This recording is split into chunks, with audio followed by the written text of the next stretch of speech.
report. We published the first one just a couple of weeks ago. I encourage you to go look at that on our website, generationim.com.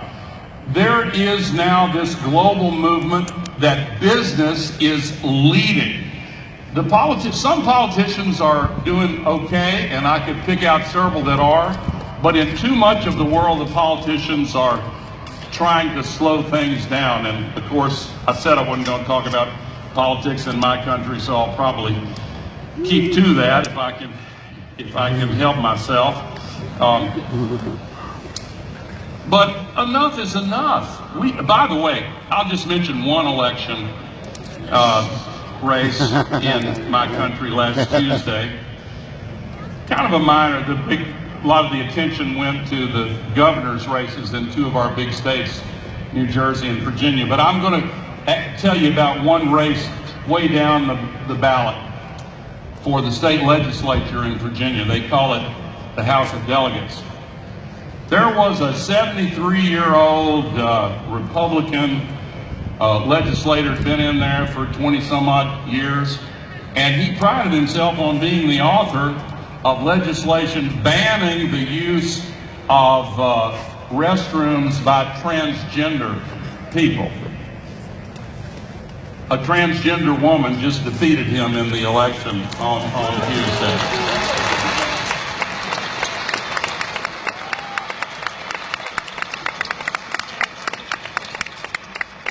To myself, you go girl. And she was very kind and thoughtful in talking about him and his family afterwards. I was very impressed. But here's the good news on the political front.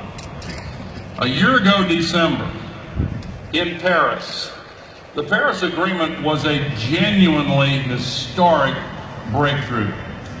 Every single country in the entire world, 195 countries, signed the Paris Agreement.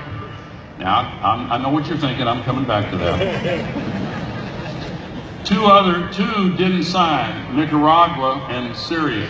Both of them have just signed. President Trump did announce last June that the United States, if it follows his advice, is going to withdraw from the Paris Agreement. Let me tell you a couple things that wasn't covered as well in the news media. Number one, under the terms of that agreement, the first date upon which the United States could legally withdraw is the day after the next presidential election in 2020. So the United States is still in the Paris Agreement.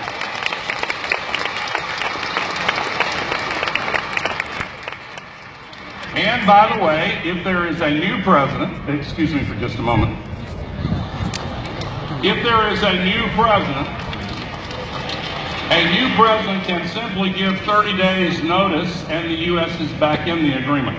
But more important than any of that, the day after President Trump made that announcement, every other country in the world said, we're still in the Paris Agreement. And in the United States, California, the state of California, the state of New York, and a bunch of other states, and hundreds of cities, and thousands of business leaders, they all said, we're still in the Paris Agreement, and launched a new hashtag we got this. So you need to make a distinction.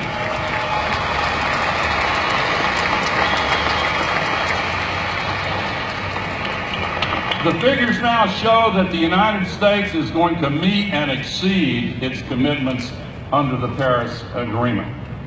So you need to make a distinction between President Donald J. Trump and the United States of America. The United States of America is going to meet its commitments, and we are going to do our part in spite of Donald J. Trump.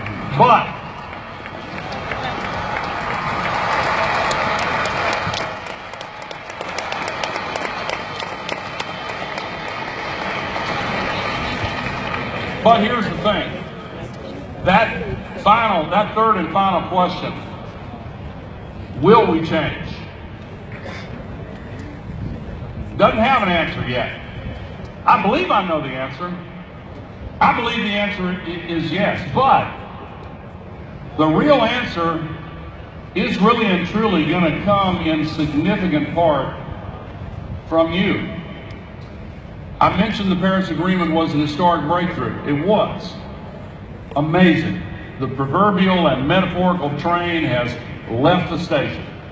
Governments, investors, businesses, industries, individuals, they're all planning now to meet that long-term goal of net zero greenhouse gas emissions by mid-century or as soon thereafter as possible. But if you add up all of the commitments made by all of the countries that signed that Paris Agreement, they still don't add up to enough to solve the crisis. Still good news, because we've got a firm foundation. But the agreement also has a mandatory provision that every 5 years, every country that signed that agreement has to review its commitments, has to look closer at how those cost down curves have continued to make renewable energy and efficiency much cheaper and much more accessible, and then beef up their commitments. And that process is going to start next year. So my point is, you, especially those of you who are building technology companies that can bring higher levels of efficiency and rationality to reduce emissions, to make businesses more efficient in every possible way, you can have a bigger impact on whether or not we really do change. Whether the answer to that question, will we change, is yes, than practically any other group in the entire world. You know, I say your generation, I know there are people of all different ages here, but allow me just to say the generation that's the median here in this group. You want to be a part of productive enterprises that make good money, but also move us in the right direction. Now is your time. And remember that every great social movement in the history of this world that has advanced the cause of humanity has been led by young people.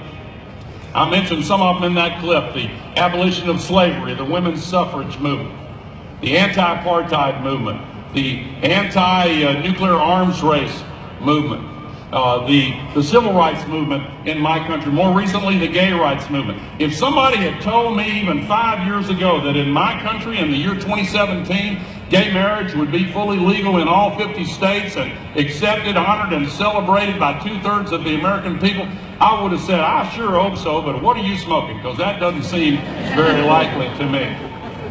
But what happened is what has happened in all of these great movements. When the central question is boiled down to a binary choice between what's right and what's wrong, then the outcome is foreordained because of who we are.